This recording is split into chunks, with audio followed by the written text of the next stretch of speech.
El otro día estuvimos hablando de la ansiedad, ¿vale? Yo quería primero preguntaros si había quedado alguna cosa ahí con dudas. Entiendo que sí, porque muchas veces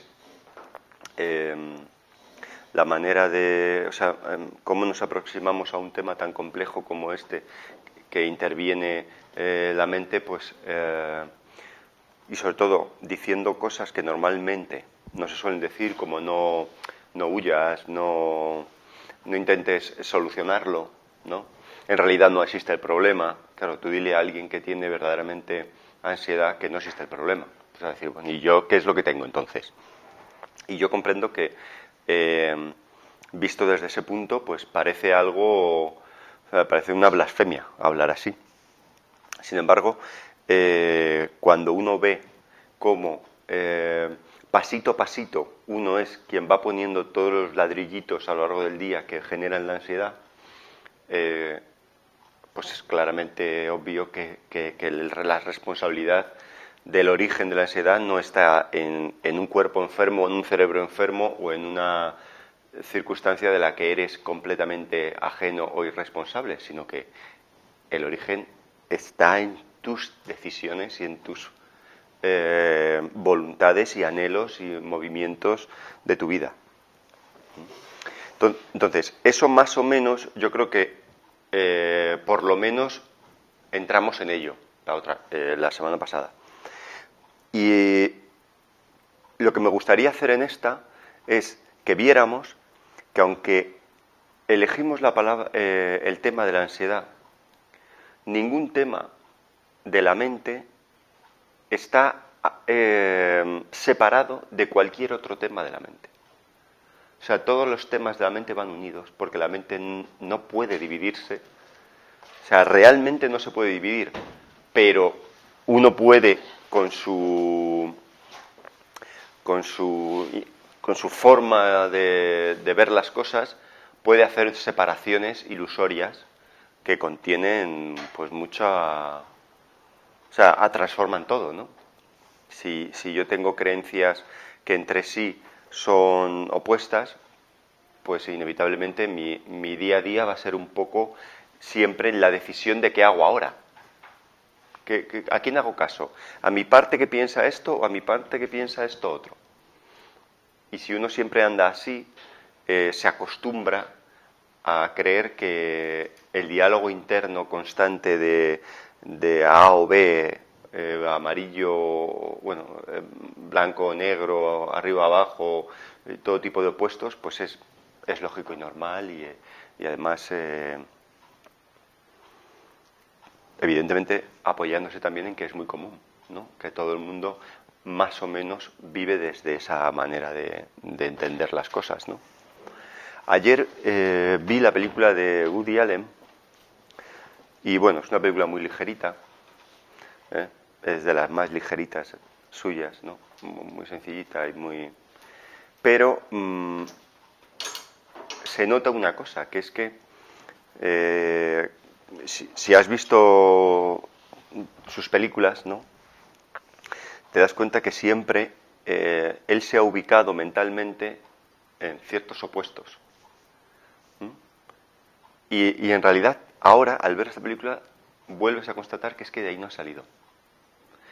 Y es lógico para una mente que vive en la creencia de que el pensamiento es el único lugar donde poder ejercitar la inteligencia o donde la inteligencia puede empezar a ver las cosas o a... Claro, porque parece que todo es concebible o cognoscible, se diría así, solo y únicamente a través del pensamiento. Entonces, creo que por eso este hombre nada de una orilla a otra, siempre, entre la reflexión más intelectual y el sarcasmo más burdo, ¿no? Entre el chiste subidito de tono y la opinión artística más interesante, ¿no? Anda un poco ahí. Y su mundo, porque esta película tiene que ver con, bueno, se hace una especie de crítica a la supuesta pantomima del más allá, a través de una mujer que dice que tiene poderes de evidencia y eso, ¿no? Y un mago reputado que intenta desenmascararla, ¿no? Entonces, Woody Allen ahí hace un juego. No, esta es la de la luna, Amor a la luz de la luna o algo así. Y entonces yo creo que él utiliza, con excusa del guión de la película, sus propios temores, ¿no? Los cuenta y tal, como siempre en las películas, ¿no? Y el protagonista del mago es como su alter ego, ¿no? Bueno, la verdad es que varios personajes, porque unos tienen una opinión, otros otro, y es lo que, en el fondo, quien conoce un poco las películas y los libros, que tiene varios, Woody Allen, pues ves que sigue ahí. Claro, entonces, él es un personaje muy humorístico por el tema de la contradicción. Sobre todo por pervivir ahí y porque las contradicciones sean tan llamativamente opuestas, ¿no? Sí, sí. De hecho, fíjate, y pienso, o sea, creo que él, como siempre ha dicho, el humor es lo que le salva un poco de este sinsentido de la vida, ¿no? Pero claro, evidentemente, si tú intentas comprender la vida a través del conocimiento, no va a tener sentido. O sea, si tú buscas sentido a través del sentido de la vida, que es más, es una especie de búsqueda intelectual, nunca va a tener sentido. Porque es que no puede tenerlo a través de ahí. Es que es algo vacío de sentido. Porque creo que, por favor, vosotros en el momento en que veáis algo que no cuadre de lo que estamos intentando explicar, decirlo. Claro, pero mucha gente le busca un sentido. Claro, mucha gente le busca un sentido. Y creo que uno se pierde en la búsqueda del sentido muchas veces, y efectivamente. Y creyendo que el sentido que había encontrado hasta ese momento, ¿no? Lo que conocía de la vida en ese momento, pues no era lo suficiente. Entonces busca más conocimiento por otro sitio. Y al final busca y ha buscado tanto tipo de conocimiento por todos los sitios que se encuentra insatisfecho. Y entonces considera que cae en el nihilismo. Por eso Woody Allen cae en el nihilismo, pero él sale de ahí con su propio humor. De alguna manera creo que intuye que verdaderamente no tiene ningún sentido y por eso hace humor. Una especie de humor negro en muchas ocasiones, ¿no? Claro, porque se ríe de la muerte en muchas películas y siempre... Entonces, ¿qué tiene que ver esto con la ansiedad? Pues creo que tiene que ver mucho porque es muy curioso que la mente pueda funcionar en unas cuestiones bien y en otras cuestiones como mal, ¿no? Y ser la misma mente, ¿no? A mí siempre me ha parecido muy curioso cómo tú puedes abrir los ojos, más o menos, a no ser que haya pues un daño cerebral en el sentido de pues un accidente o una malformación o algo, ¿no? Pero tú puedes mirar un paisaje y el paisaje se dibuja realistamente en tu mente. Pero tú estar atacado por un ataque de ansiedad en ese mismo momento. O sea, el cerebro es capaz de percibir y realizar la función de construir la secuencia presente, pero luego hay una parte emotiva de la circunstancia que es la que está alterada. Y una parte que observa la circunstancia alterada y se preocupa y la altera más, ¿no? Todo ese lío que vimos que se retroalimenta el tema de la ansiedad. Entonces, la cuestión sería, si yo quiero aprender de mi mente,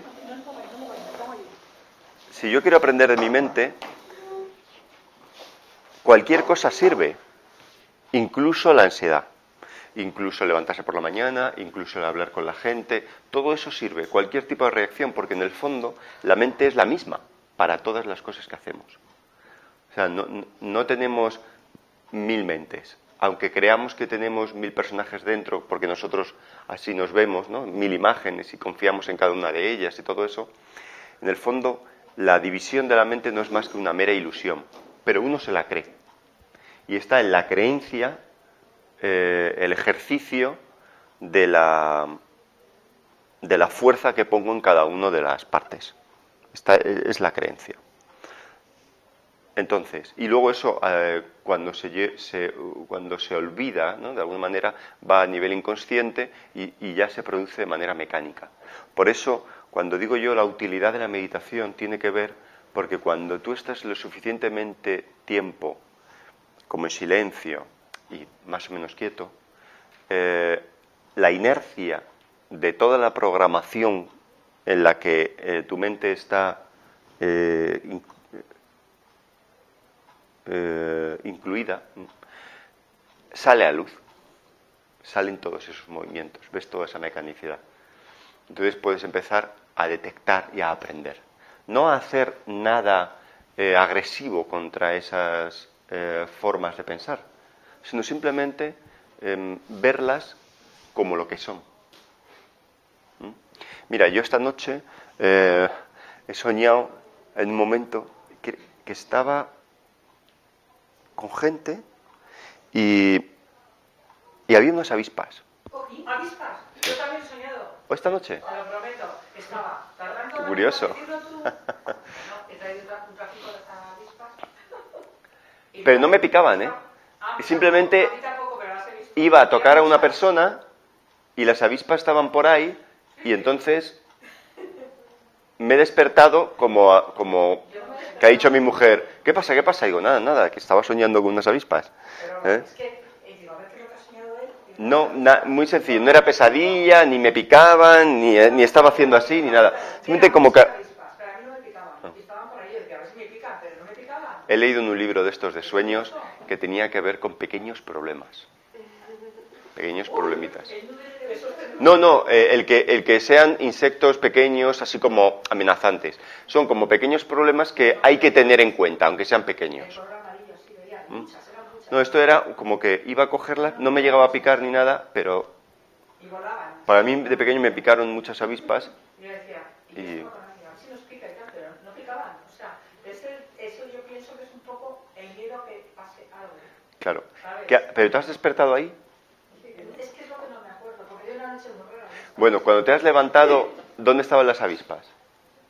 Cuando me he despertado, yo creo que hacía tiempo. Es que sabes qué pasa. Escucha. Si lo que me refiero es el alivio que cualquiera habremos experimentado muchas veces, que cuando te despiertas ves claramente la ilusión que era el sueño, la fantasía que era el sueño, ese alivio es el mismo que tendría que suceder en el momento en que uno comprendiese que su propio pensamiento que genera el recuerdo de momentos negativos o el recuerdo o la fantasía del mira lo que me ha dicho fulanito o todos esos pensamientos que giran 1000 veces por nuestra cabeza, uno lo que debería ver es si son un sueño y calmarse, porque emocionalmente en el sueño estás agitado, pero cuando te despiertas haces, o sea, notas la agitación, a lo mejor el corazón está todavía ahí, pues, si es una pesadilla de otro tipo y tal, pero en cuanto ves, ¿qué ves? Despiertas, como simbología a despertar, ¿a qué? Comprendes la realidad en la que estás.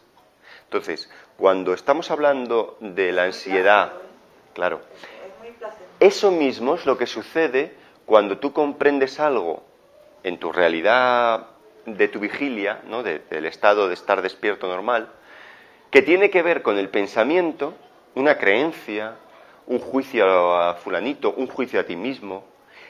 Cuando algo ya se disuelve en el sentido de que lo has comprendido que es una fantasía, que no que sea una fantasía de que tu juicio esté equivocado porque en realidad fulanito no te dijo eso, aunque tú lo creías, ¿Ves? Y te viene, pues mira, yo no te dije ese, pensé que eras tú, vale, me quedo más tranquilo. No me refiero a eso, porque eso sí que tendría que ver con más información o menos información. Yo lo que me refiero es, simplemente veo que es un pensamiento nada más. Y la importancia que yo le doy a ese pensamiento, la credibilidad que yo le doy, es lo que me va a afectar a mí emocionalmente. Pero los sueños... Sí. No, claro. Los sueños, yo no creo en que en un libro te viene lo que quiere decir. No, yo tampoco. ¿Interpretación? No. O sea, yo, cuando estaba haciendo Gestal, pues soñé una cosa. Y entonces fui y se lo conté. Y le dije, ¿esto qué quiere decir? Y me dijo, pues yo no te lo voy a decir. Cierra los ojos y mira a ver qué quiere decir. Y fue muy curioso, porque yo saqué, siempre tiene un significado, pero para ti que tú los tienes que adivinar, que los tienes que sacar. Yo, por ejemplo, que tú lo sabes, soñé que venía un búho horroroso, que yo nunca había soñado esa cosa, por la ventana de mi cocina, y era como una cosa que me dio mucho miedo. Y luego apareció una paloma que estaba picoteando las alas a una mariposa. Yo creo que eso lo has contado. Claro. Aquí. Eso fue el miedo que yo tenía, que mi hija se me fuera de casa. Pero cuando yo me fui hacia adentro, la paloma era yo picoteándole las alas. Cuando yo me fui a ver dentro, cerré los ojos y vi, y me dijo él, mira a ver qué significa este sueño, qué significa. Yo lo saqué, porque te quiero decir que las avispas, que son bichos, que son cosas, uno hay que sacarlo propiamente. Claro.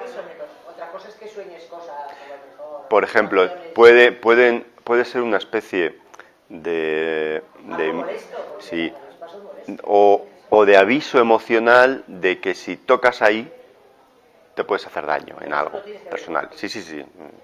Más o menos yo sé qué me quería decir. Claro.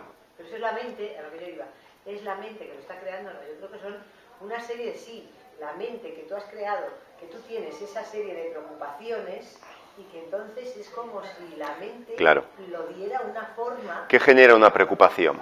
Lo da una forma simbólica. ¿Qué genera una preocupación? Tú te preocupas por algo, fíjate, la palabra preocupar indica que tú estás imaginando algo antes de que ocurra, ¿no? Te ocupas de algo antes de que ocurra. ¿Cómo te ocupas? Imaginando la situación, que estás en aquella situación y cómo te comportarías. Esa sería tu ocupación. Comportar es ocupar. ¿En qué ocupas tú? ¿Cómo te comportas en tu tiempo, ¿no? Entonces, precomportamiento. Preocupación es cómo me comporto cómo me debería comportar para que aquello quedara resuelto. Es aquella nuestra preocupación. Si tú sabes qué es lo que vas a hacer, qué es lo que vas a decir y cuál va a ser el resultado, no hay preocupación. Está resuelto. Entonces, ¿qué es lo que crea una preocupación? No es un juicio sobre lo que yo puedo ganar o perder, el dolor que me va a producir o el placer que me va a producir, sobre una cosa. Por ejemplo, si ella dice, mi hija se va a ir de casa. Yo he imaginado, desde que tuve la noticia de que mi hija se iba a ir de casa, he imaginado un montón de circunstancias de yo sin mi hija o sin mi hija al lado mío, o que la puede pasar a ella, o todo ese tipo de cosas. Me pueden preocupar, ¿no? Me pueden generar imaginaciones. Y todas esas imaginaciones se sustentan, o se originan por una creencia mía de qué me va a pasar a mí si ella no está. Si ella no está en mi vida, hay un hueco que se va a quedar, ¿cómo lo lleno? Los apegos. Unos apegos, todo eso genera está dilucidado por una creencia. La creencia es la que hace de juez, ¿no? ¿No es cierto que las ansiedades de todo tipo también se generan por múltiples preocupaciones? Sí. Y esas preocupaciones son pequeñas creencias, o una muy grande o muchas pequeñas. O que te anticipas algo que no es. Claro, pero ¿por qué te anticipas? Uno siempre se anticipa por miedo. Y el miedo siempre un juicio ante algo que no conozco, que no tengo, que no conozco. Un resultado en el que el yo o mi cuerpo puede estar herido, ¿no? Entonces, fijaos,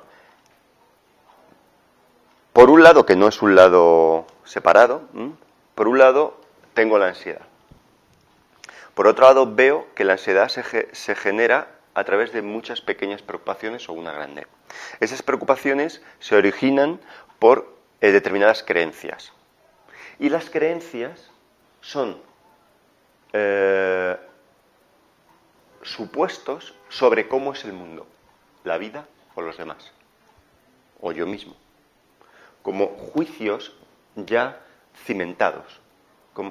No te voy a decir paradigmas en todos los casos, pero sí pequeñas certezas sobre las cosas de la vida. Y no hemos dicho que la vida, lo real, no es sustituible por lo descrito, por la descripción, por el pensamiento, que es descripción. Entonces, si uno llega a comprender que la realidad no se puede sustituir por elementos verbales o imágenes, puede reconocer en el origen del movimiento de la ansiedad que empieza ya de manera corrupta el juicio de uno. Pero para eso tiene que estar uno en silencio. Y como tú has dicho bien, igual que el ejercicio que hace uno con un sueño, puede hacerlo con sí mismo, con lo que piensa del mundo. Si no puede estar desde que se levanta por la mañana, porque le puede resultar hasta un poco extraño hacer eso, evidentemente puede comenzar pues utilizando parte del día para estar, o sea, permitirse que parte del día en lo que no le venga una urgencia de ocupación, pues permitirse reflexionar y observar eso. Pero todo eso, al principio verá una parte, verá lo que he hecho hoy, verá lo que me pasa con fulanito, verá cosas puntuales. Después, cuando ya haya comprendido el movimiento de esas cosas puntuales, podrá ir un poco a la rama más al tronco más central de todas esas pequeñas ramas, ¿no? Y puede llegar un momento a observar el movimiento egoico, ¿no? El movimiento del ego, el movimiento del yo, el miedo de protección, el miedo que genera la necesidad de protección en uno mismo. Y puede ver cómo claramente empieza a desarrollarse ante cualquier cosita, cualquier estímulo externo o interno que se le presente, enciende aquel movimiento. Y uno puede verlo, y uno puede ver el contenido ilusorio, cómo está haciendo sus tiras y aflojas. Si uno entra dentro de ese contenido ilusorio e intenta encontrar certezas y razones, o sea, para llevar razón, para autoafirmaciones,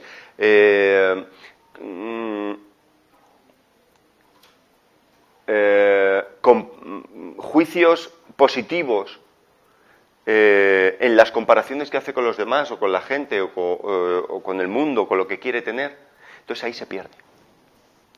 Porque aquello, como hemos dicho en un principio, no va a encontrar nunca un sentido.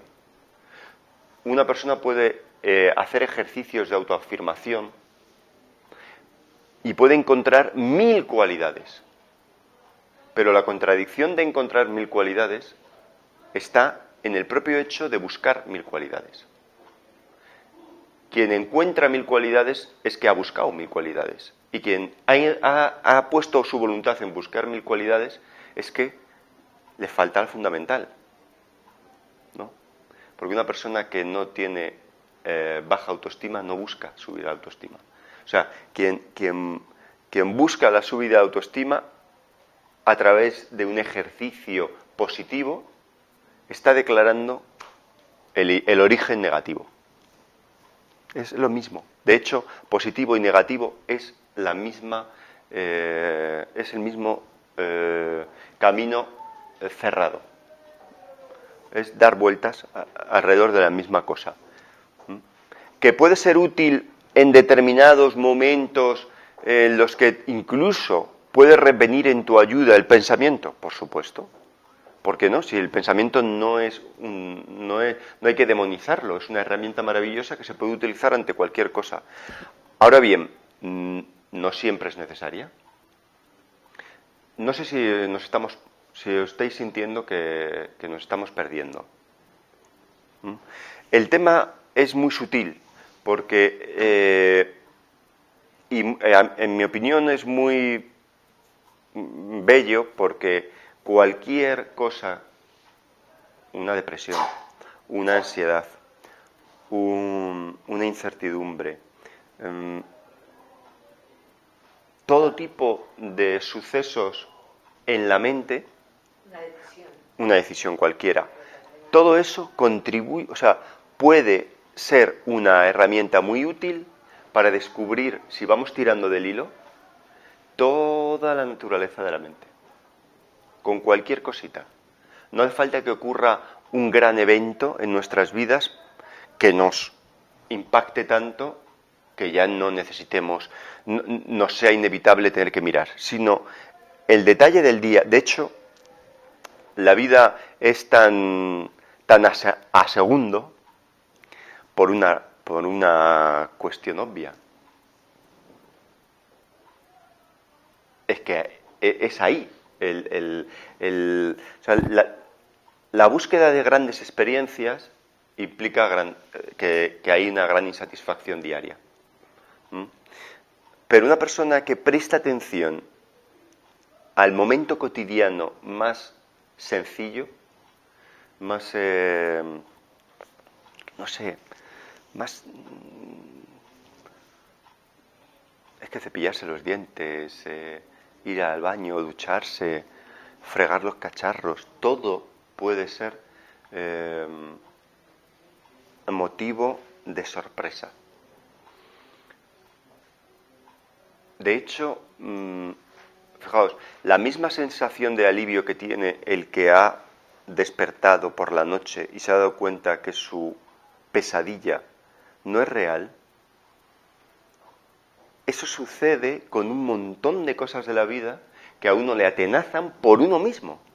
Y cuando comprendes no solo que la vida no se puede traducir en un único sentido, sino que fíjate, ya solo con eso, cuando ya te das cuenta de que la vida no se puede traducir en un único sentido, ¿qué es lo que queda? Lo que queda es algo inexplorado por nuestro conocimiento, por nuestro pensamiento. Cuando te dicen que la vida, cuando eres consciente que hay vida más allá del propio pensamiento,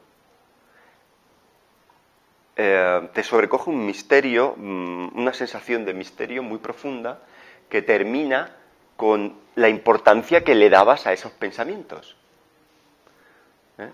Es como cuando te despiertas y dices, ¿cómo puede ser que haya estado agitado en este sueño si en realidad estoy aquí en mi habitación tan a gusto, descansando? Pues si uno se diera cuenta de la cantidad de la fantasía que contiene, la cantidad de agitaciones que uno se construye todo el rato, se diría, ¿pero qué hago si estoy aquí en esta habitación tan a gusto? Eso no quiere decir que no tenga que trabajar, o que no tenga que pagar las facturas, o que no tenga... Pero comprender las cosas tal y como son es el único posible comienzo. El resto de cosas no son comienzos de nada. Cuando digo comienzo, no digo que es un comienzo para un viaje a ningún sitio. Eso no me interesa. No es que no me interese, sino si le pusiera, o sea, no necesito ver el futuro de ese viaje, de lo que tenga que ser. Inevitablemente cualquier persona, yo ahora tengo 40 años, podría describirle a cualquiera como un viaje mi vida. Pues yo nací en tal año, hice tal cosa, y todo es una historia que pudiera ser bonita o no en sus momentos, o lo que sea, triste o no en sus momentos, y todo el mundo diría, pues es una historia, ha tenido un desarrollo, un porqué, una evolución hacia, claro, te pasó esto por esto. Entonces, pero eso ya es el pensamiento construyendo con sus mecanismos lógicos una historia. Pero resulta que si yo hago una mirada más profunda a cualquier de los detalles, me doy cuenta que no puedo decir nada sobre ninguna cosa porque no hay ninguna cosa, no hay ninguna causa verdaderamente origen de un efecto. En el sentido de que cada causa requiere la condición del mundo entero, del universo entero y de toda la realidad entera para suceder. Con lo cual, no hay ninguna causa suelta. Entonces, como no hay causa suelta, no hay razón. Espera, voy a explicar esto un poco mejor, para que no haya confusión. Cualquier cosa, un pupitre. Nosotros decimos, el pensamiento dice, un pupitre. Es correcto, ¿verdad? Todos decimos, sí, un pupitre. Sin embargo, en ese pupitre, si profundizamos, hay más. Hay madera, metal, ruidos, un diseño, un diseñador, una industria que genera el producto, una historia tras este producto, tras esa industria, tras esa circunstancia. La madera tiene también su origen biológico, tiene toda una razón. Entonces, si nos vamos a las verdaderas condiciones para que eso sea pupitre, en realidad a la palabra pupitre tendríamos que dividirla en millones de circunstancias infinitas que se han tenido que dar para que la palabra pupitre tenga un sentido en el comunicar. Eso lo entendemos, ¿no? Entonces, como no puedo ir a ninguna de esas condiciones y decir, tú eres la razón principal, entonces las razones que yo hago sobre el mundo, ¿qué valor tienen? Si todas son incompletas. Todas son incompletas. Entonces, ¿qué defiendo? Yo ¿qué busco? Porque si yo busco de la vida lo que pienso que la vida es, pero si voy a mi pensamiento, resulta que es solamente esto, una descripción, esta descripción. Y esta descripción es una descripción muy pequeña, son pocas condiciones para lo que la vida es. Entonces, fijaos, estoy anhelando pocas condiciones. En el fondo, todo anhelo es el anhelo de algo muy pobre. Incluso el anhelo de decir, yo lo que quiero es ser rico y tener una casa y no sé cuántos, ese anhelo es tan pobre porque la vida no se puede circunscribir a 4 condiciones, pero fijaos cómo la emoción sí sigue a esa fantasía, a ese anhelo. La emoción, que es como ciega, le sigue a pie juntillas, porque no es más que el producto o el tratar de compensar una profunda insatisfacción. ¿De dónde viene esa profunda insatisfacción? Lógicamente, de la observación de la vida con condiciones. Solo me amo si estoy más gordita, menos gordita, si soy más bajo, menos bajo, si tengo más pelo, menos pelo, mil detalles que pongo sobre mí, sobre los demás, que no son más que condiciones, y con esas condiciones voy filtrando lo que me ocurre en la vida. Entonces, si jamás cuestiono esos filtros, la vida siempre va a ser la misma, porque siempre voy a filtrar de la misma manera. O sea, si yo corto el jamón siempre con el mismo ancho, las lonchas van a ser igual de anchas. Entonces siempre van a ser las mismas lonchas. Y a lo mejor, dime. El problema es que nosotros vemos la circunstancia de la vida También así. a través de eso que tú llamas filtros, que siempre los tenemos delante porque son nuestros, que son las creencias. Claro, claro. Entonces nosotros toda la circunstancia de la vida no la vemos como es. Claro. La vemos, la circunstancia, a través de nuestros filtros, que son las creencias. Pero esas creencias se nos han implantado en nosotros a una edad tan temprana o de una forma tan temprana que somos, lo primero, inconscientes de que las tenemos. Eso es lo primero. Y lo segundo, aunque te des cuenta de que las tienes, siempre funcionas a través de ellas. Entonces, ¿cómo nos desprendemos de esa circunstancia? Si además muchas de ellas las hemos adquirido y también somos conscientes de que hemos adquirido esa... Sí, sí. Hemos hecho nuestras esas creencias. A mí me parece muy bien que los de izquierdas son estupendos y los otros son malísimos. Entonces, eso lo has aceptado a lo mejor a una edad temprana o te lo han impuesto tus padres y tú lo has aceptado. Entonces, ¿de qué forma podemos quitar ese filtro o limpiarlo por lo menos un poquito? Porque si no, no vemos la realidad nunca como es. Claro. Y el problema no es que, o sea, es el resultado de no ver claramente. Es que estamos todavía insatisfechos y con ansiedades y después eso degenera en enfermedades y demás. Si tú, ¿cómo empezarías? Lo primero es ver, analizar esas creencias, Con las lo que puedas ver. adquirido no puede ser. Claro. Tiene que ser con algo nuevo. Claro, es que siempre las tenemos ahí y somos muy... ¿Cómo te acercarías a esa a mirar eso? Tú imagínate que eso es un objeto. ¿Cómo te acercas a eso? ¿Cómo te acercas a ti misma a eso? Yo creo que lo primero es darte cuenta de que eso está ahí y que existe. Claro, para darte cuenta que eso está ahí, ¿qué tiene que pasar? Observar, tienes que observar, claro. Claro, pero resulta que tu movimiento está rutinario en ese movimiento. O sea, es como tú sigues remando, ¿vale? Hacia adelante, hacia tu muro. Sí, sí, sí.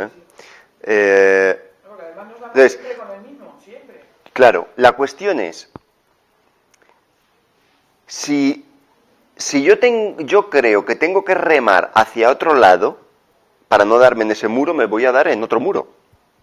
Y si creo que tengo que remar hacia otro, o sea, si hago el esfuerzo de ir a remar a 1000 muros, Claro, a 1000... vamos investigando. Claro. Entonces, ¿qué ha dicho ella? Parar.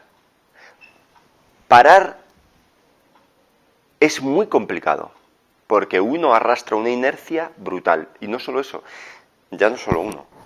Todas las personas, bueno, en el fondo es uno, porque las personas que tiene alrededor le influyen a uno y uno es quien se deja influir para que esas personas no dejen de amarle. Entonces, por temor a que me dejen de amar, participo en la fantasía de la gente. Vale. Mucha gente hace eso. Ahora tenemos la Navidad. Bueno, claro. No, por ejemplo. Pero si claro, fíjate, la cuestión no es tengo que luchar contra el mundo entero. Ni tampoco, no, la cuestión tampoco es luchar contra lo que tengo aquí. La cuestión es ver lo que tengo ahí, pero verlo de verdad completamente. Cuando tú ves algo a medias, quiero decir, ves la parte más superficial y no vas al origen, el origen, aunque tú cortes un tronco, o sea, aunque podes las ramas, si no cortas el árbol, o arrancas el árbol, si no alimentas el árbol va a seguir creciendo. La inercia va a seguir ahí. Entonces, ella ha dicho, para. Parar es algo complejo, ¿eh? El otro día, cuando el tema de la ansiedad, dijimos, no hagas nada. Simplemente observa que eso está ahí. Eso implica parar. Parar significa no escapar. Estuvimos mucho rato hablando de no escapar de la realidad. Para no escapar de la realidad, tú tienes que estar, de alguna manera, quieto.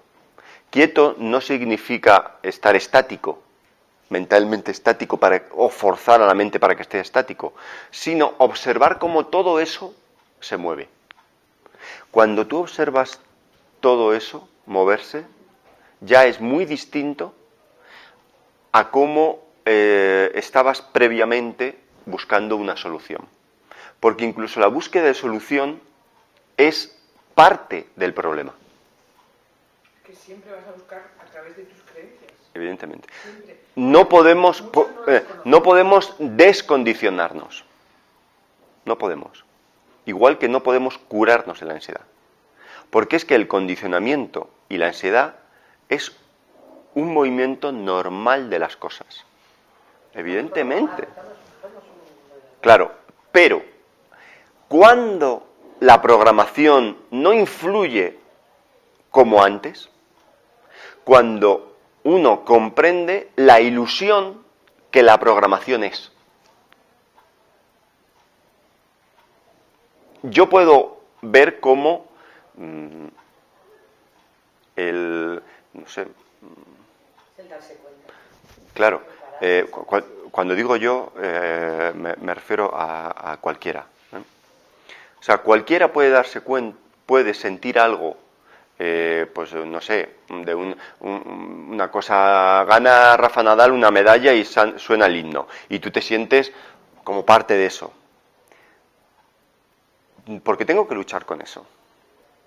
Aunque vea que es una creencia divisoria del mundo y tal. La cuestión no es luchar contra eso.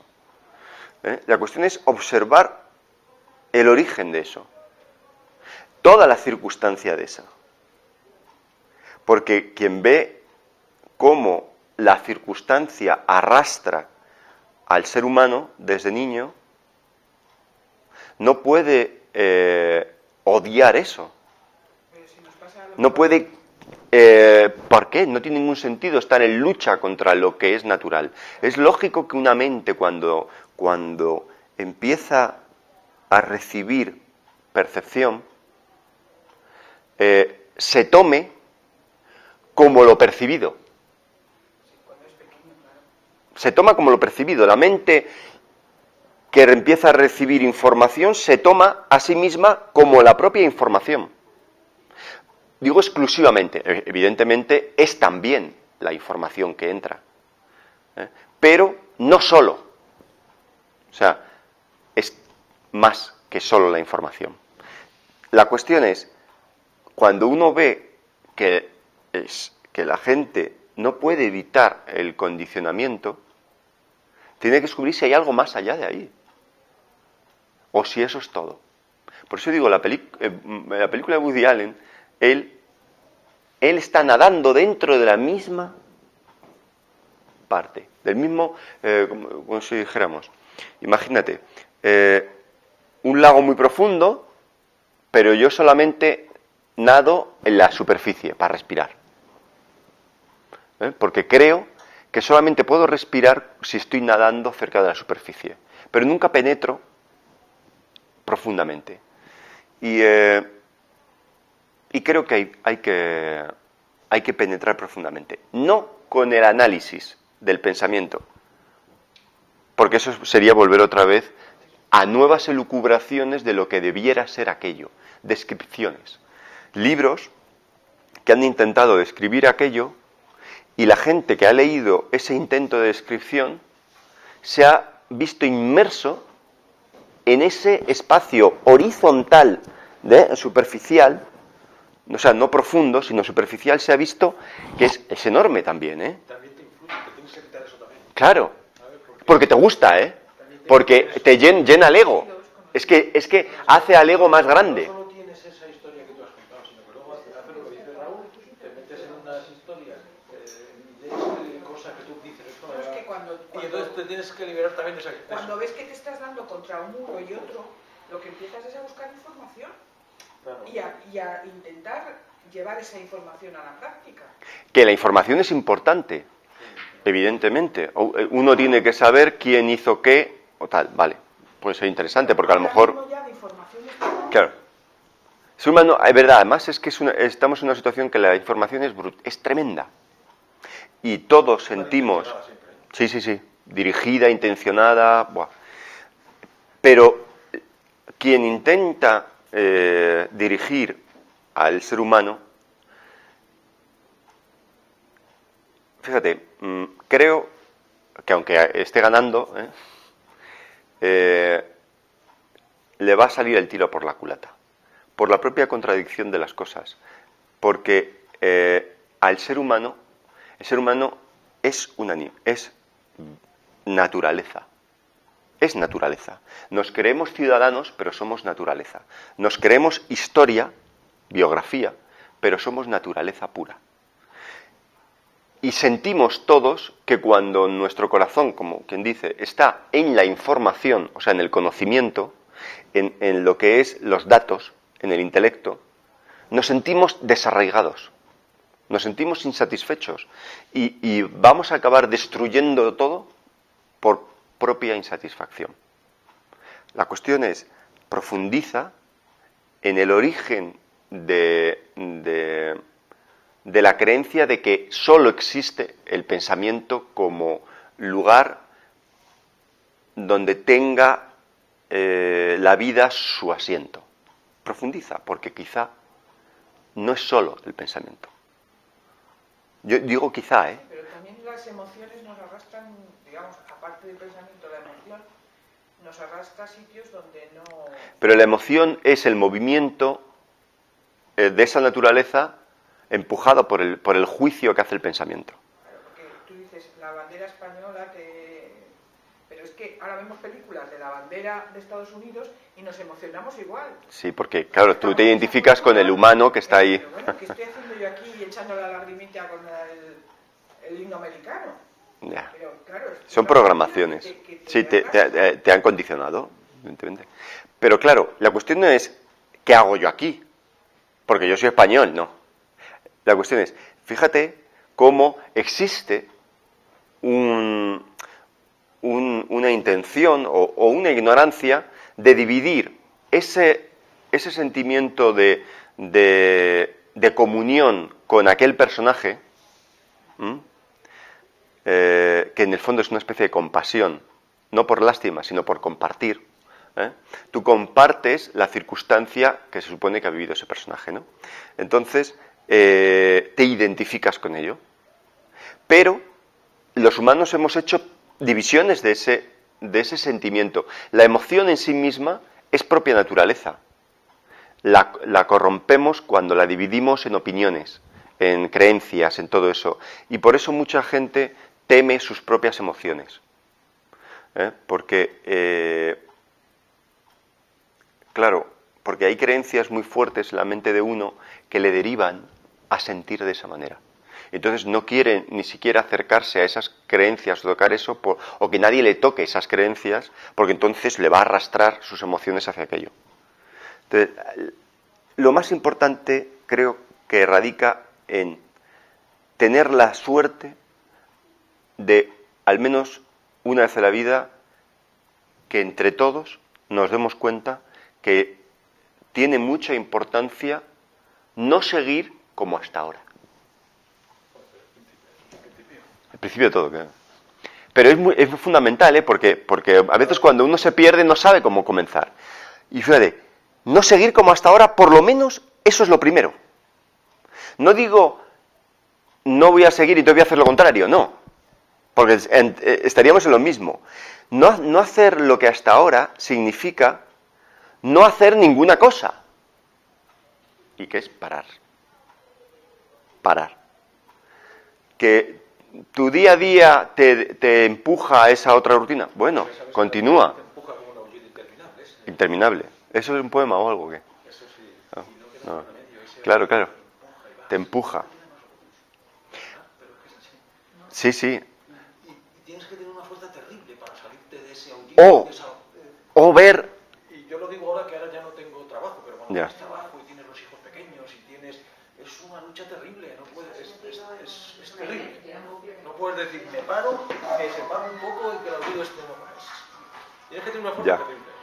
Pero de todas formas, aunque no tengas, después cuando estás trabajando todo el día, Trabajando y ahí y... no hay quien te saque, pero aún así, No, trabajar. te No das solo es el cuenta trabajo, cuando sino estás todo lo que trabajando, significa. que esa es la misma historia. De otra forma, pero es la misma historia, ¿eh? Claro, pero fíjate, habéis dicho, hay que tener una fuerza. Sí. Claro, porque uno piensa que tiene que terminar con todo. La vida es a segundos. Esto es, si la transformación de la mente es el Everest, evidentemente uno considera que tiene que tener una fuerza enorme para subir. Que solo los o muy jóvenes, los muy capaces físicamente, pueden subir al Everest. Pero como hemos dicho que la vida es segundito a segundito, día a día, y es muy larga. Para algunos, ¿no? Para otras personas mueren pronto. Bueno, si solo se te exige ese momento, ese pum. Entonces, tú, ¿con qué contenido tienes que lidiar? Con el contenido de tu mente en este momento. No en todo momento, sino en este. Ahora en un segundo, en este. Solo en este. La cuestión es la observación tan sensible de lo más pequeño. Y no hay que transformar nuestro modo de vida, sino prestar atención a nuestro modo de vida, porque ahí es donde está contenido toda esa ilusión. O sea, en el salir por el portal y saludar al portero, está contenido mucho. Por ejemplo, si el portero no es simpático contigo, si el portero en realidad menosprecia a determinados vecinos, si tienes un juicio sobre el portero y tú sales pensando más en a donde tienes que llegar que en el portero por el que vas a pasar, hay parte de tu vida que está sin atención. Y entonces, ¿comprendéis cómo somos nosotros los culpables? Somos nosotros los responsables de nuestras pequeñas, y siempre vamos a los grandes momentos, a los estímulos importantes, a los momentos claves, a las grandes decisiones, claro, son insalvables. Pero si hoy me tomo la responsabilidad solo de esta circunstancia, luego de aquella, y responsabilidad, fíjate, no de hacer otra cosa, sino simplemente de observar de dónde viene cómo yo me comporto. No transformar cómo me comporto, sino observar cómo me comporto. Porque para aprender cómo funciona el programa mental, no tengo que hacer otra cosa, tengo simplemente observar cómo funciona. No intentar modular ese programa, porque se va a ir a otro y voy a creer que ya es otro, o que yo soy otro, pero resulta que soy el mismo, moviéndome hacia otro lado. No, la cuestión es más sensible, más al detalle y más... Entonces, evidentemente cuando uno está trabajando en una circunstancia que le empuja, comprendo que si llega uno desde fuera y le dice, oye, párate, va a decir, no puedo parar todo. No te estoy diciendo que pares todo. Simplemente para a observar. Y cuando estás observando te darás cuenta de que a lo mejor, fíjate, hoy me ha contado una cosa mi hermano, muy interesante. Un jefe que tenía él en una empresa, cuando les hacían unos trabajos, no me ha dicho quién, creo que era un electricista o algo, le veía la factura, cuando llegaba la factura decía, y si la factura era en 200 euros, le decía al propio electricista, 200 euros, a ver si puedes bajarlo a 100. Y decía el electricista, pero ¿cómo voy a bajarlo a 100? Que hemos trabajado por 200 euros. No te voy a pagar, bájamelo a 100. O sea, a ver cómo puedes tú, a ti mismo, quitarte partidas de esfuerzo, de trabajo y tal, pero a mí págame 100. Pero la cuestión, no solo eso, sino que no es que se lo dijera al jefe directamente, sino que te llamaban por teléfono y decía, oye, que mira, que han llamado los electricistas, que la partida esta son 200 euros. No, diles que 100, ¡cling! Y entonces el empleado tiene que ponerse a fajar con el electricista, a ver cómo, oye, macho, que no, solo te vamos a pagar 100. Esa cara dura, ¿quién la gestiona? ¿Cómo tratas con eso? Evidentemente ahí tú dices, mis hijos, porque yo le diría 4 cosas, ¿no? Al jefe le diría, oiga, no sea tan cara. Otra cosa es que tú veas que han inflado la factura, pero que tú la factura es digna, y el otro, por simple avaricia, quiere pagar menos. Estás en una situación ahí, ¿no? Pero claro, tú dices, si yo le digo al jefe que esto no es justo, a lo mejor me coge vale, pues vamos a pagarle todo de tu sueldo. Ahora que te vas, vamos a tener así dinero para pagarle al electricista. Yo qué sé, te puede ocurrir y habrá ocurrido 1000 veces. Hay muchos detalles de dónde entra uno. Uno cuando entra a un trabajo sabe dónde entra. O por lo menos, vale, no lo sabe. Empieza a saberlo. No lo sabe todo de golpe, va sabiéndolo poco a poco. Pero cuando uno va cediendo esos poquitos a pocos, porque no tiene la mirada puesta en el portero, sino lo que va a hacer fuera, se pierde el portero y entonces se te acumulan los deberes. A eso me pasaba a mí. Se me acumulaban los deberes y luego el último día lo intentaba hacer todo de golpe. Y lo trágico de la vida es que, sin querer, se nos han acumulado tantos deberes a lo largo de la vida que, sin querer, también uno siente cierta urgencia en determinados momentos. Y como siente mucha urgencia, fíjate, un juicio de urgencia, me voy al opuesto, que es, entonces no hago nada. Ya sé que es tan dificultoso, no hago nada. Creyendo que la vida no tiene la maravillosa magia de que cada instante es nuevo. ¿Qué quiere decir eso? Que tú eres nuevo a cada instante. Con lo cual, no te enjuicies de lo que deberías haber hecho y no has hecho, de lo que te queda por hacer y es muy dificultoso, sino solamente tienes que tratar con ahora. Con este instante, ¿estoy realmente mirando? ¿Me importa mirar? Porque a lo mejor no me importa, a lo mejor. Pero es que yo creo que cuando estás en ahora, de alguna forma te liberas del pasado y del futuro. Pero no es verdad que muchas veces el ahora no es más que un descanso momentáneo y luego uno cae otra vez en el trajín. Uno dice, uy, mientras he estado en este momento sin pensar en nada, qué a gusto he estado. Pero luego vuelvo otra vez. Ese no puede ser algo tan adimensional, o sea, no más amplio, sino tan distinto que no tenga que ver con el tiempo. Pregunto, ¿eh? No, esto que estás contando es tan lógico y lo veo tan ahora mismo tan... ¿Por qué tenemos la mente programada de otra forma? Porque está claro Por el que hábito, vamos. por el hábito, es un Claro, hábito. ahí voy. Pero a que cuando tú recuerdas, has estado trabajando todo el año y tu hábito de tus días es ir, la rutina de ir al trabajo, desplazarte, tal, los compañeros y tal. Cuando te vas de vacaciones,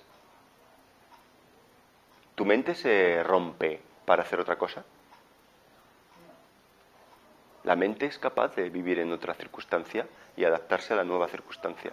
Lo que le cuesta adaptarse a la mente es cuando estas nuevas circunstancias suponen una ruptura a la larga, porque el recuerdo de lo que hacías lo empiezas a comparar con lo que estás haciendo ahora, y es cuando te empieza el me tengo que volver a Madrid, que ya me estoy aquí agobiando de tanta vacación.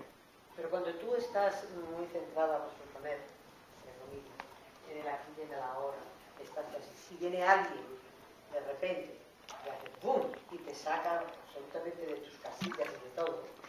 ¿Cómo vuelves otra vez Claro, la cuestión. a la aquí y a la hora porque te ha sucedido algo con una persona que Sí. realmente te ha... Eso significa que aún, Tú aquí. claro, eso significa que aún las personas tienen la capacidad de hacerte eso. O sea, que aún hay una dependencia, tu seguridad aún depende de las circunstancias. Porque existe todavía un yo que considera, o sea, que está siempre evaluando a las circunstancias en positivas o negativas. Y eso retroalimenta el mismo yo.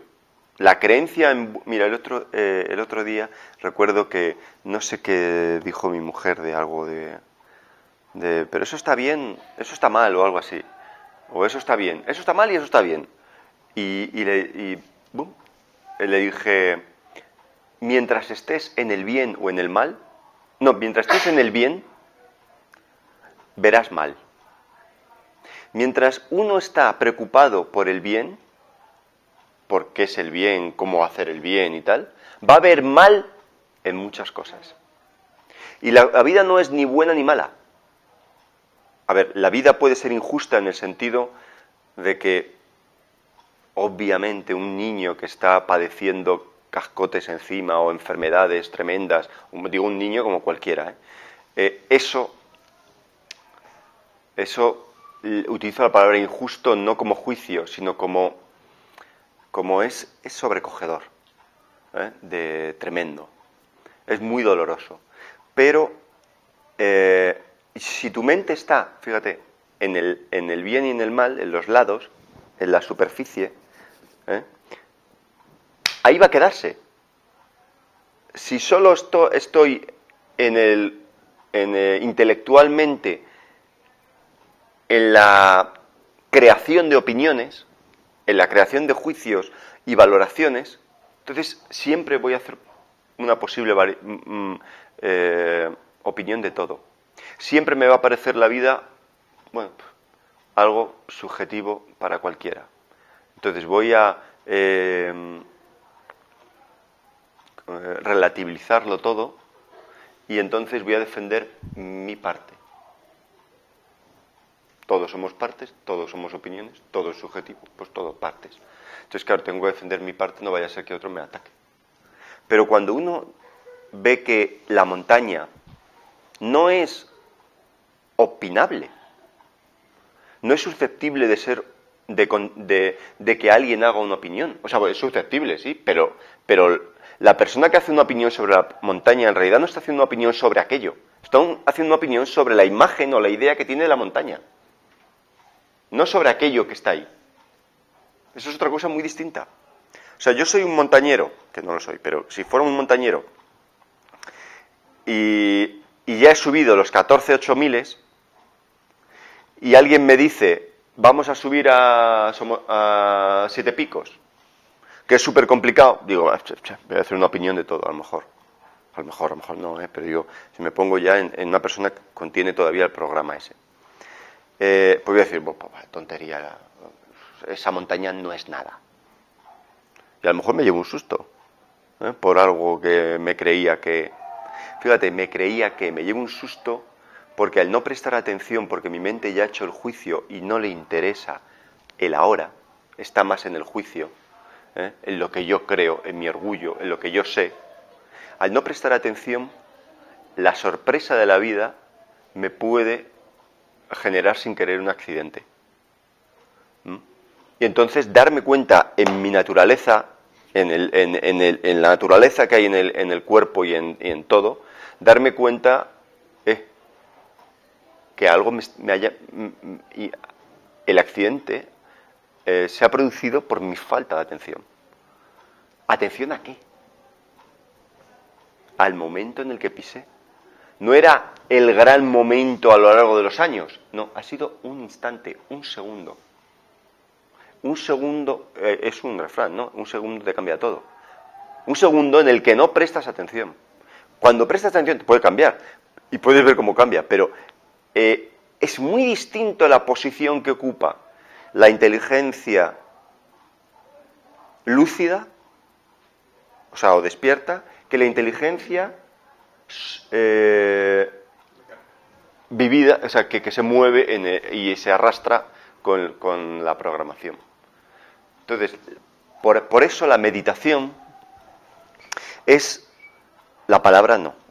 Eso que nos coloca de alguna manera en la posición, o sea, permite que mantengamos la posición natural de las cosas, observando el movimiento, que en el fondo también es natural en el sentido de que es una maravillosa herramienta de la mente, ¿no? El pensamiento. Entonces, uno puede ver todo el pensamiento, todo el contenido que ahora se está sucediendo. No todo el contenido de la mente, porque a lo mejor el cerebro no te lo trae, pero lo que ahora puedo ver el contenido de mi mente.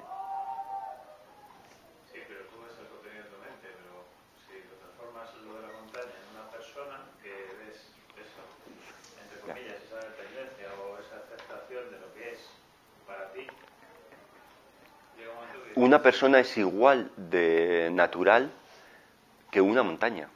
Y si una montaña no nos parece, o sea, sobre una montaña nos parecería, si lo viéramos un poquito así, es un poco estúpido hacer un juicio. La montaña es ignorante, diría uno. ¿Qué juicio más tonto hemos hecho sobre eso? Pero bueno, la montaña, me gusta ir a la montaña, pero cada vez que voy me lleno. Claro, pero califícala. No es que me lleno cuando voy a la montaña. Entonces la montaña es un rollo, que lo dice mucha gente. La montaña es un rollo, te hielas. Vale, claro. Es una opinión sobre una cosa inopinable. La montaña no, incluso una montaña feísima, vamos a ponerle, decir feísima sobre una montaña es una estupidez. Porque eso que está ahí no es traducible por una opinión.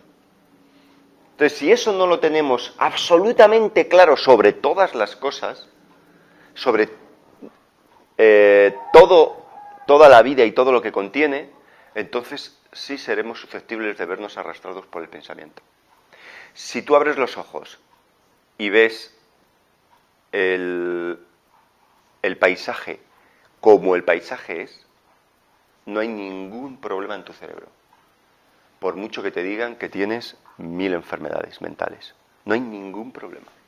Solo es cuestión de conflicto entre tus creencias, lo que genera la tensión emocional que te hace llevar una vida desordenada a la vista de otros.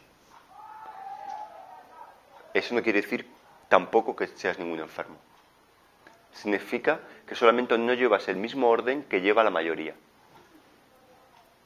El mismo programa que lleva la mayoría.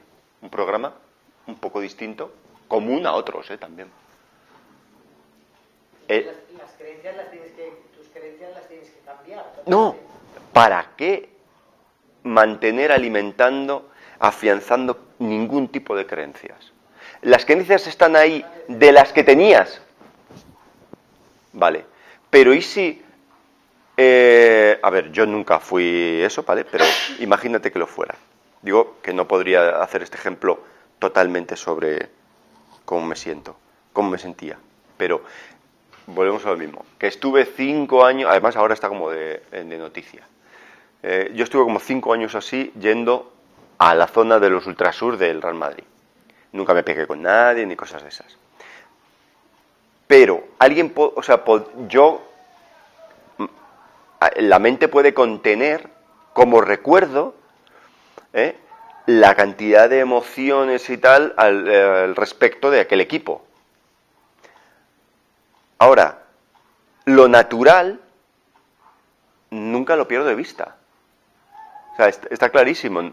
Por mucho que venga uno diciendo que es del Barça, yo sé que lo que él dice, el consenso que se ha generado en la población a través de de las ideas, la ideología, los jugadores, todo eso, simbología y todo eso es falso. Es falso en el sentido de que no es real como naturaleza. Es real en el sentido, o sea, es real solamente cuando los seres humanos le dan la realidad, cuando consideran que es cierto. Y entonces llevan a cabo esos atropellos y se pelean entre ellos. Yo, uno de mis mejores amigos de siempre ha sido el Barcelona. Yo recuerdo cuando alguna vez, pues algún partido de Real Madrid-Barcelona, pues estaba, ¡joder, la leche, que se haya su penalti, que no, que tal! Pero jamás se me pasaría por la cabeza establecer un juicio, o sea, hacer una acción sobre una persona de cualquier equipo y tal, porque la acción ya es, fíjate, si yo me levanto y pego a fulanito, es una acción real. Tu mente ¿qué es? Tu mente, o sea, tus creencias te ordenan por amenaza, por sentirse amenazados, de que esa está no respetando con su existencia, no está respetando la existencia de mis creencias. Fíjate qué cosa más absurda. Porque tú ya tienes una visión clara, como has dicho, del despertar del sueño, de que eso es un juego. Entonces yo tampoco necesito, no soy del Madrid. No, que me da igual lo que diga la gente de lo que yo sea. No te involucras personalmente o emocionalmente. O lo hago cuando quiero, en el sentido de, a ver, no cínicamente, sino, ¿juega el Madrid? Pues bueno, pues como en el fútbol, ¿de qué se trata el fútbol? De ir con un equipo, aparte de jugar el juego bonito, ¿no? Pero no, a ver, pero esto muchos lo hemos hecho de muchas cosas. Yo he puesto el ejemplo del fútbol, pero otros hemos hecho de cuestiones políticas y tal. Ahora, es posible que cuando uno ve claramente que sobre el fútbol, sobre cuestiones políticas e incluso sobre cuestiones religiosas, incidir, es posible verlo sobre todo, y no solo eso, verlo incluso de lo que uno creía que uno era. Porque hay una desafección emocional. Evidentemente. No te identificas con el personaje. Las emociones ya no están alteradas o sobredimensionadas por elementos no naturales. No es que no sean naturales, porque a veces parece que solamente son momentos en la naturaleza, no. Un afecto un abrazo entre dos personas, a veces no se la dan uno, porque ¿qué van a pensar si hago esto?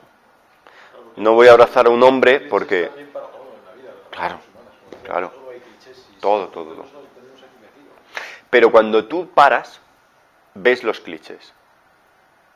Cuando un amigo hace así, te va a dar un abrazo, y tú, que estás observando, ves cómo has hecho así, ves la idea de, uy, no quiero que me vean en la calle abrazando a un hombre. Imagínate, ¿eh? Van a pensar que soy gay. Cuando eres consciente de eso, no haces nada. No es que evites darle el abrazo porque no hagas nada, sino, ahí haz lo que te quieras, pero por lo menos velo. Ten presente esa circunstancia.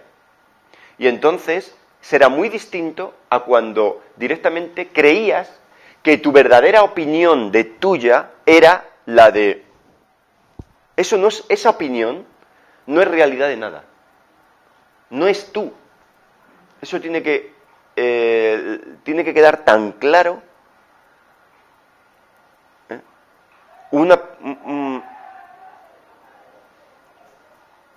Yo recuerdo un alumno que un día tuve una clase con él privada, que en medio de la clase, yo creo que lo he comentado alguna vez, me dijo, me están entrando ganas de hacerte daño, ¿no? Porque él ha habido muchos psiquiatras, psicólogos, llevaba toda la vida en terapia y tal. Pero él vio cómo las ganas salían.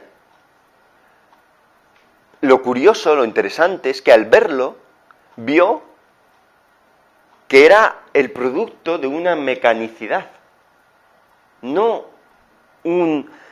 no estaba originado en su profunda esencia de su movimiento, no, es simplemente Claro, alguien que contradiga mi forma de ver el mundo me amenaza tanto que yo tengo que dañar eso o huir. Y como estaba ahí conmigo, no podía huir en ese momento. O salía corriendo, que a lo mejor amenazaría su creencia y se enjuiciaría a sí mismo como cobarde, tampoco querría eso, entonces prefiere dañar. Entonces la cuestión es, obsérvalo, cómo el movimiento está. Y entonces ya tu posición es distinta. Ya no estás subido en el caballo que corre hacia la violencia, sino estás observando cómo el caballo corre solo. Entonces, a base de observar, se aprende. No guardando lo observado, sino dándote cuenta de que la vida no es más. O sea, la vida contiene ese pasar cosas. Ese pasar cosas las contiene. Y además, está implícito el universo entero en cada cosita que sucede. Con lo cual, mi inteligencia se tiene que esforzar en guardar un nombre de cada uno de los sucesos, si los sucesos son ilimitados, para que nazca una... Mira, seguramente tú llegas ahora y dicen, o sea, ves las noticias y dicen, en Venus, bueno, Venus no, vamos a poner Marte, que está más cerca, de hecho está más lejos. Pero está más en las noticias. No, Marte, o sea, Venus creo que tiene una atmósfera tan amoníaca que es que no puede vivir ahí nada, ¿no? Pero tú imagínate que en Marte descubrieran una plantita que ha salido así unas hojitas.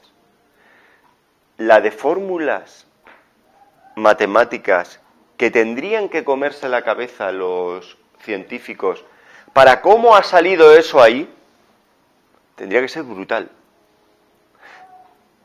Las circunstancias que se tienen que dar en el universo para que eso surja ahí, entonces no digamos en este planeta, con la diversidad enorme que hay de todo. Entonces, si las condiciones son ilimitadas, es útil hacer condiciones troncales para comunicarnos. Pero a sabiendas de que esas condiciones troncales para comunicarnos no son más que útiles para la comunicación. De hecho, cuando tú verdaderamente comprendes a una persona, no te comunicas con ella. La comunicación deja de tener sentido. La comunicación solamente media cuando media el desconocimiento o la incomprensión entre la gente. Pero cuando tú no estás a distancia de una persona, no necesitas estar comunicándole cómo te sientes tú o cómo se siente ella. No hay distancia. No hay un... Fíjate, cuando uno de la pareja, o los dos, ojalá, pero cuando uno de una pareja no está en a ver qué gana o pierde su posición en la pareja, es otra cosa.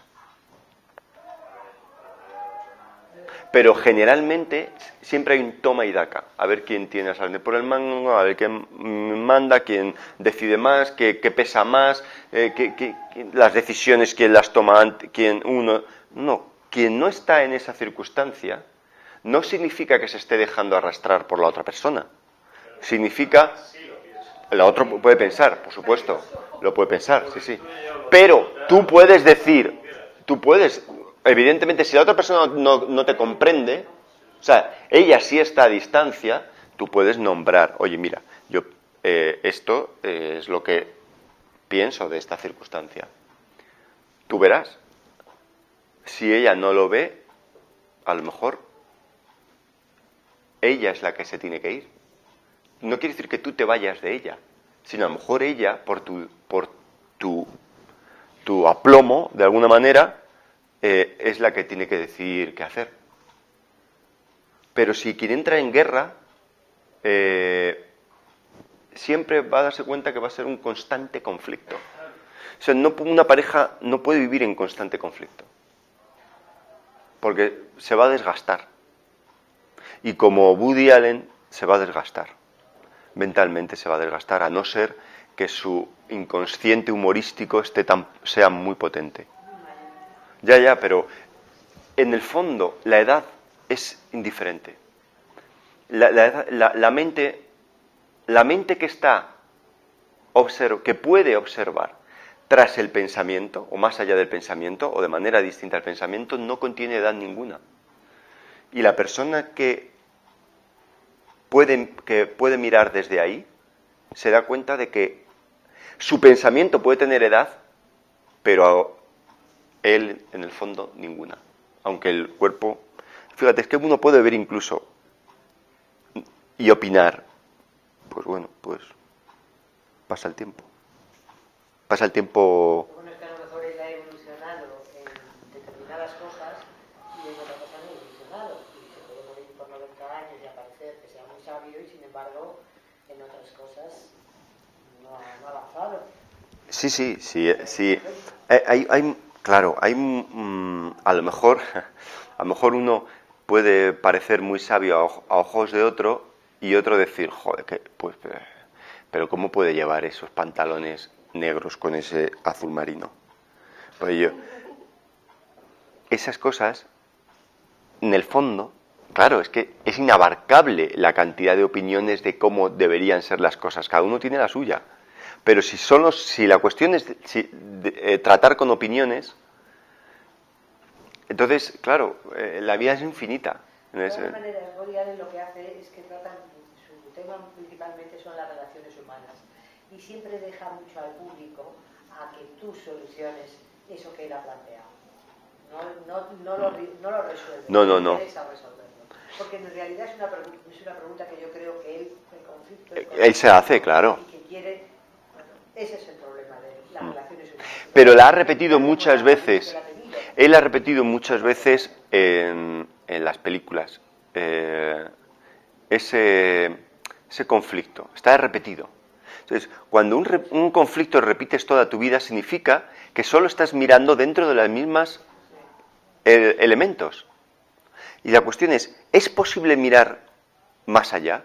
Si el pensamiento hace la imaginación de que habrá más allá de esos elementos, estará creando otro elemento, con lo cual seguirá dentro de su mismo ámbito, del ámbito de los elementos.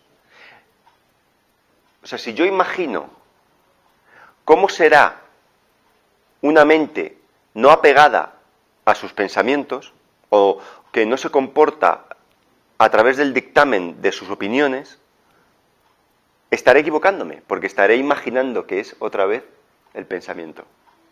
Entonces, es una circunstancia que nos deja a todos, nos deja a todos naciendo por primera vez. Naciendo a esto por primera vez. Y lo bonito de la vida es que cada día podemos nacer de nuevo. Entonces, ¿dónde está la edad en algo que está naciendo diariamente? En ningún sitio, no puede contener edad algo que está en constante cambio.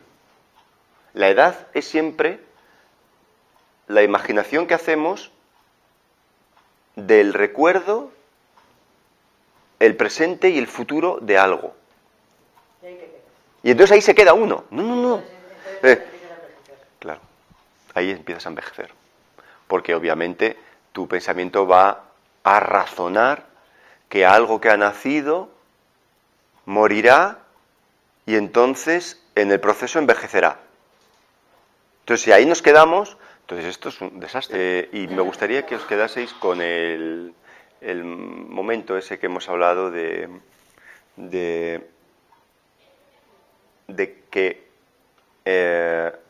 aproximarse al estado en el que uno comprende que la vida es inclasificable, indescriptible, incognoscible, en lo que es el profundo sentido, o sea, que es cuando uno comprende ya lo absurdo de construir creencias y opiniones de las cosas, ese momento en el que uno, como quien dice, vuelve a nacer, o implicaría abrir los ojos a un mundo mentalmente nuevo, porque es un mundo en el que ya comprendo que no necesito hacer memoria y acumulación de datos, de cosas, y opiniones de la gente y de las cosas, sino que veo a personas tan naturales como montañas, y tan diversas como montañas, y tan entonces ese momento, si uno puede verlo, aunque sea un segundo, quizá otras cosas, haya cosas que alimentamos que se dejen de alimentar. A lo mejor hasta sin querer. De hecho, es que o sucede sin querer, o el pensamiento estará, que es muy, muy listo, estaría colándose de nuevo con la voluntad de mejorarse uno. Yo me quiero mejorar. Significa que partes desde la creencia de que de que hay imperfección. La mejora. Entonces ya estás creando el futuro en la imagen. Entonces vuelves otra vez a caer en el mismo problema. Entonces, simplemente con observar el pensamiento, observar, no juzgarlo, no controlarlo, no hacer nada con él, simplemente ver la cantidad de inercia e impulsos que hay, con eso es suficiente para ir desenmascarando todo. De hecho, es que se desenmascara todo solo y sin esfuerzo. Si no sucede, pues bueno, pues a lo mejor ya sucederá. No digo en un futuro, sino que, bueno, pues ahora no será. ¿Vale?